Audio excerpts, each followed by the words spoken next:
La parole est à Yann Mongaburu. Nous sommes dans un moment qui est important et une vie du projet qui progresse. Depuis 2014, nous avions obtenu la réalisation d'études pour le réaménagement du Rondeau à la demande de la métropole dans le cadre du contrat de projet État-région. Pour pouvoir travailler sur l'entonnoir avant de travailler sur le tube. On est aujourd'hui, après tous les débats que nous avons pu avoir sur le protocole d'intention, puis sur l'avis préalable à l'enquête publique, dans une nouvelle étape qui n'est pas la première et qui n'est pas la dernière de la vie de ce projet, mais qui est une étape essentielle, celle de la vie durant l'enquête publique sur le réaménagement du Rondeau et de l'A480. Et si le travail partenarial peut être satisfaisant, c'est parce qu'il y a une franchise dans le partenariat. Et la franchise, je crois que nous devons la garder. La garder pour continuer à faire progresser le projet. Nous avons une occasion historique de réaliser des investissements routiers, et pas des moindres, 380 millions d'euros d'investissement. Et nous avons le droit, au nom des usagers comme au nom des habitants, d'être exigeants sur la façon de réaliser ces 380 millions d'euros d'investissement. De façon à ce que les conditions de déplacement soient réussies à l'issue des travaux, soient réussies pendant la phase de travaux, et à ce que la qualité de vie des riverains tout autour de l'axe puisse être améliorée. C'est l'ambition que nous avons posée lors du protocole. Et comme l'a très bien rappelé notre collègue Marcel Replin, un protocole d'intention est fait pour être appliqué. La délibération d'aujourd'hui est faite pour maintenir la franchise sur les éléments sur lesquels nous pouvons constater d'ores et déjà le progrès, comme sur les éléments sur lesquels nous avons encore besoin d'améliorer la copie. Plusieurs éléments ont d'ores et déjà été dits et je ne peux qu'appeler chacun de l'Assemblée, au-delà des élus qui sont en responsabilité de communes riveraines et qui en ont bien saisi l'importance. Mais je crois que même quand nous habitons à l'autre bout de la métropole, nous pouvons avoir une responsabilité à respecter les riverains et les phases de chantier d'un tel projet. Sortir un peu des vues éloignées et se permettre de rentrer dans ce que certains considèrent peut-être du détail, mais la qualité de vie des riverains, l'accessibilité des secteurs et la non-dégradation des conditions de déplacement ne sont pas des détails. Je souscris à la proposition sur la mise en œuvre d'un comité de suivi, au-delà de l'élargissement du comité de pilotage que le comité syndical du SMTC a redemandé.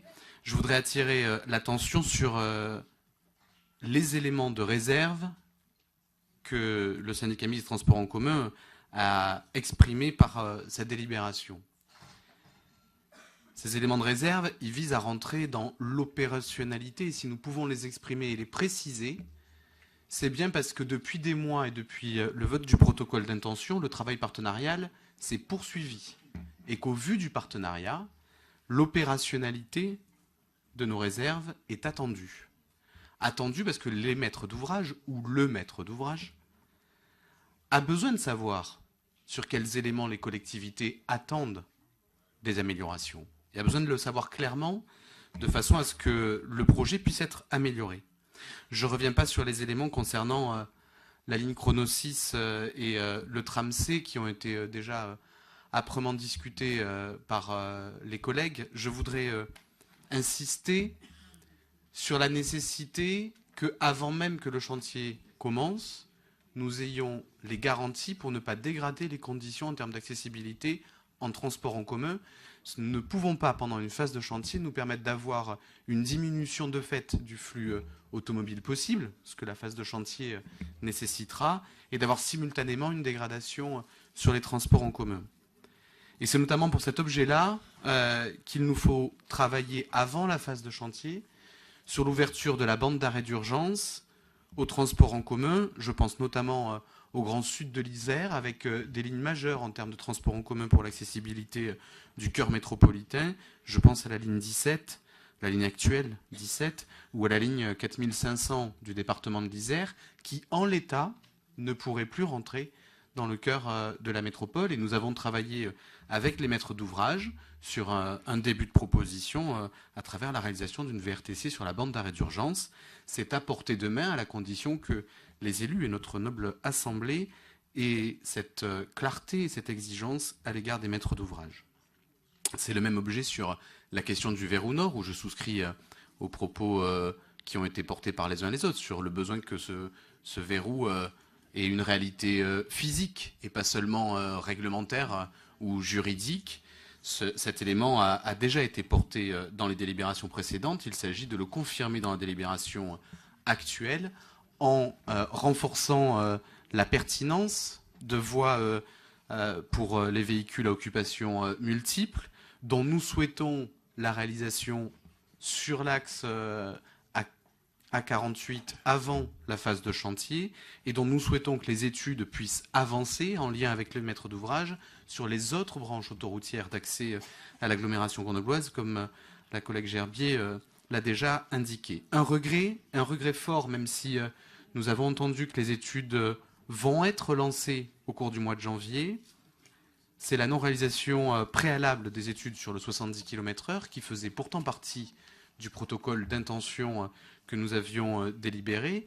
Et donc le souhait qu'aujourd'hui nos partenaires de ce protocole d'intention en respectent l'intégralité des termes et les éléments de l'étude sur le 70 km/h qui auraient dû être publiés préalablement à l'enquête publique doivent pouvoir venir conforter à l'issue de l'enquête publique le réaménagement de ces axes-là, de façon à ce que nous puissions gagner en fluidité d'une part, en qualité de vie pour les riverains d'autre part, en sécurité aussi pour l'accès à ces voies-ci.